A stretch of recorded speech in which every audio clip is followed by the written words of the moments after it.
Demon Slayer is a great anime, one of the best even. It's packed with action, drama, comedy, and breathtaking animation. The story, however, has been pegged by a minority of fans as bland and predictable. While this doesn't stop it from being a fantastic anime experience, it would be fun to play around with the story a bit and ponder on how different the plot would look if we change one minor detail. Welcome to the channel, anime fans. Today we're going to look at an interesting what-if scenario in the world of Demon Slayer and see just how different and exciting the world and its characters would be if things progressed differently. So sit back and enjoy as we take a deep dive into an alternative world of Demon Slayer.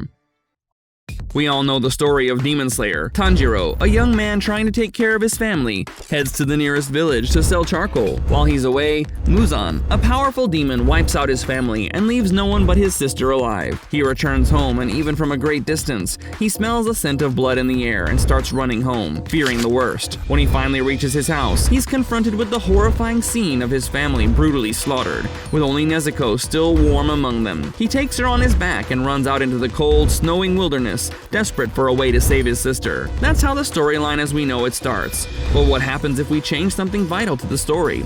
How different would the world of Demon Slayer be if one of the world's strongest slayers was a demon himself? So how do we get to this alternate reality? It's elementary, my dear Watson. Tanjiro goes to sell charcoal in the village, but before he leaves, he's begged profusely by his siblings to let them tag along and help out. He originally refuses them and heads out on his own. But let's say while heading down he has a change of heart. His siblings are growing up after all, and the more hands on deck, the more money they could potentially pull in for the family. It's a bit of a stretch, I know, but suspend your disbelief with me for a bit. So Tanjiro heads back up the mountain, much to the delight of his siblings, and spends a bit more time trying to teach them how to behave while in the village, and splitting up responsibilities between them. While he's setting them up for their first ever outing, something in the air catches his attention, a strange scent of blood, strong and disgusting to his nose. He turns around and sees a figure staring at their humble home with a murderous gleam in their eyes. Specifically, they seem to be staring at him, with something similar to rage building up on their features. You see, this figure is Muzan, and when he catches sight of Tanjiro and the earrings he wears, he's reminded of the horrible memories with someone he would do anything to forget about. Originally, the Kamado family were meant to be nothing but test subjects to further his plan of creating a demon that can survive in sunlight. After seeing the Hanafuda earrings, however, he realizes that there's more to this family than meets the eye. He approaches a lot more carefully,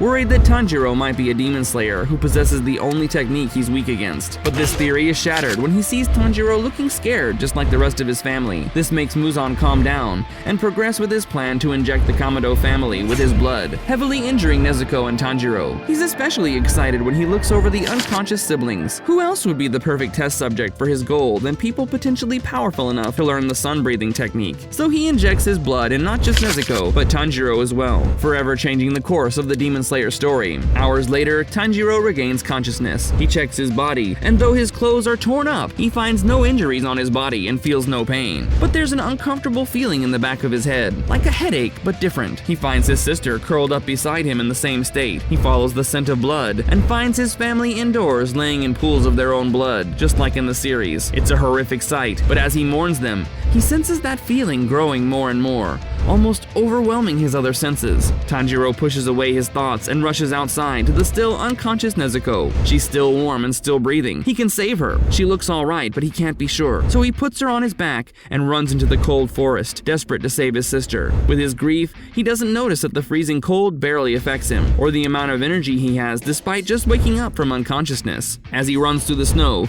Nezuko stirs, growling in an almost animalistic way, seemingly no longer human with her senses turned. She struggles on his back, and the unbalance causes them to fall off a ledge down to the snow-covered ground below. Tanjiro is surprised that he didn't even feel the effects of falling down the slope, but doesn't have any time to process this when Nezuko attacks him. He's confused by her outburst, using all his strength to push her away. He sees the malice in her eyes as she tries to push toward him and comes to a startling realization. Nezuko is now a demon. He continues to plead with her, begging her to remember who she is. Slowly, the carnal rage in her expression reduces, and she begins to cry. It seems like she's fighting back. Suddenly, fast footsteps approach the pair. Tanjiro reacts quickly and pushes her off of him, narrowly saving her from a swift end. The swordsman who had almost taken out Nezuko demands to know why Tanjiro had just protected a demon, having himself just come from the carnage at the Kamado family home. But Tanjiro does not respond, simply staring at the swordsman with blank, focused eyes. That feeling that he had been suppressing was back, and looking at the man before him brought it back stronger and fiercer than before. Now that he felt felt the feeling with more intensity. He could recognize it for what it was, a hunger. For what, he wasn't sure, but it made him uncomfortable. The swordsman is confused and yells for Tanjiro to give him an answer. During their confrontation, Nezuko manages to break free from the swordsman's hold and steps back, recognizing a difference in strength. They face each other, Nezuko still growling. The swordsman focuses his attention on Nezuko and turns his back to Tanjiro, who he still thinks is human. Tanjiro struggles to suppress his new urge, while the only thought that fills his head are horrific realizations that he too had become a demon, just like his sister. And this person standing in front of him very obviously did not like demons. Despite all his willpower and his strong fight to stop himself, his fangs bare and his eyes widen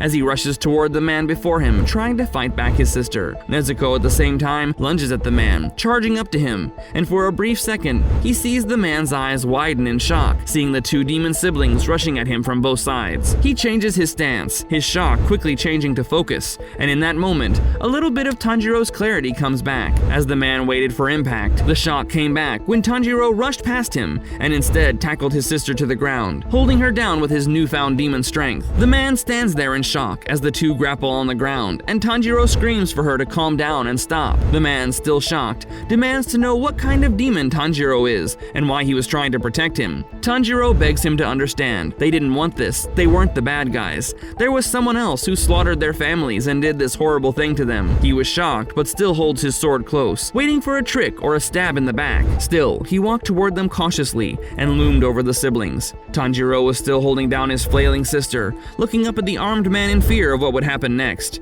They stare at each other for a tense second as Tanjiro struggles to hold back his urges, and the swordsman very obviously still doesn't trust them. Will this be the end of Tanjiro and Nezuko's story? Will the swordsman believe Tanjiro's claims, considering he's a demon? This could be the start of a whole new adventure or a tragic end. This is an interesting look at how different the story would have played out if one single thing had been changed. Obviously, there's a lot of reaching being done here, with the characters' actions and the way they react toward each other. There's no way we can know if Tanjiro would resist his demon transformation long enough to fool Giyu into thinking he was human, or that Giyu would just immediately kill them once he realizes they're both demons. Still, it's a fun thought to think about how different things would be. Do you think this retelling of the Demon Slayer story is accurate? What things do you think can be changed? Leave a comment down below telling us how you think the story would go if both Tanjiro and Nezuko became demons. And don't forget to like and subscribe if you want to see more content like this. And hey, if you want this story to continue, spam "Free the Siblings" in the comments, and we'll keep the story going. Thanks for watching, and see you next time.